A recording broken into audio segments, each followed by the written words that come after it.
Hi there, Catherine Mattice. I'm the conference chair this year for the International Association on Workplace Bullying and Harassment Conference. It is here in the United States in San Diego, California, top vacation spot in the world, of course. It has never been in the United States before in its 13 years, so this is a big deal that it's in the United States. I have one of the speakers, Herschenia Brown, with me today. Thanks for joining me. Thank you for having me, Catherine. Yeah. So ombuds, that's what you're going to be talking about at the conference. Tell me a little bit more about why ombuds are so important for companies when it comes to dealing with bullying in the workplace and harassment. Sure. So ombuds is a fairly older occupation, but it's becoming bigger in terms of people wanting to really invest in their career going in this path from different types of backgrounds like psychiatry, human resources, even in the legal industry, because it's part of that industry as well. The benefits that an ombuds bring to an organization are very, very important from a dispute resolution perspective.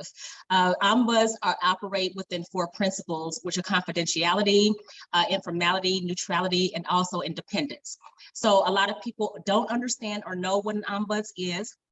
There are different types of ombuds, but for this purpose, I'll just speak about the organizational ombuds.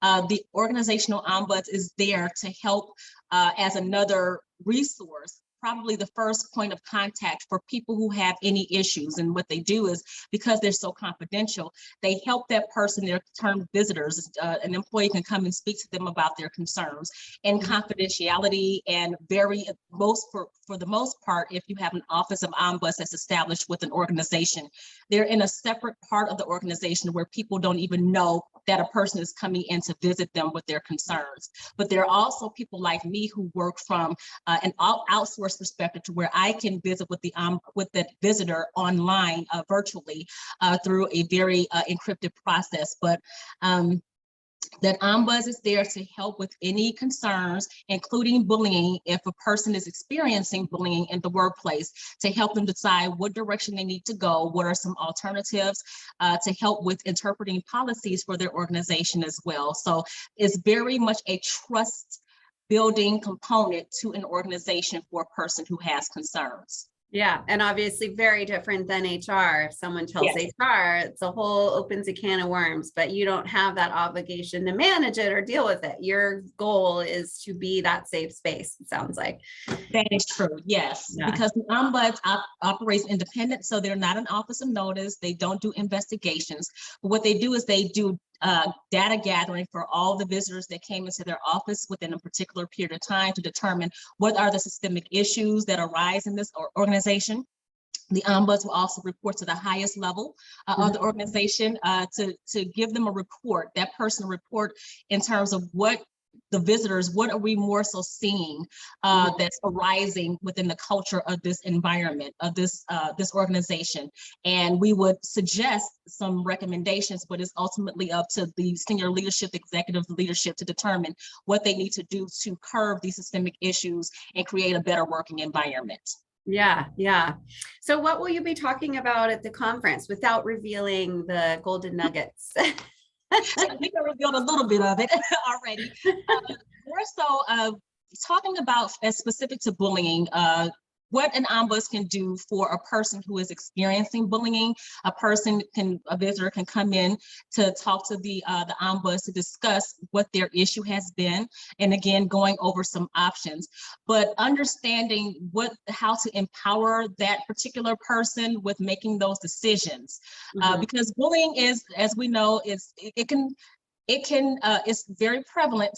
It is an epidemic in organizations across the country and worldwide. People feel like they don't have options, they don't have support.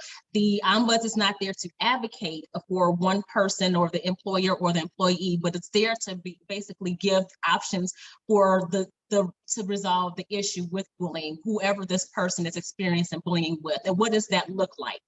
What does it look like to that person? Because there could be some overlap with some other underlying issues. Right. Okay. Now, what are you most excited about in thinking of coming to San Diego and speaking at the conference? I'm excited about people learning more about ombuds, because every time, even for myself, I heard of the term ombuds, but before, my background is in financial operations. So before, I didn't know exactly what they did. Then when I went into the dispute resolution program and graduated from that program, really getting a better understanding of what an ombuds does and how an ombuds can support an organization, especially when it comes to costs and litigation, and again, dispute resolution options. Yeah.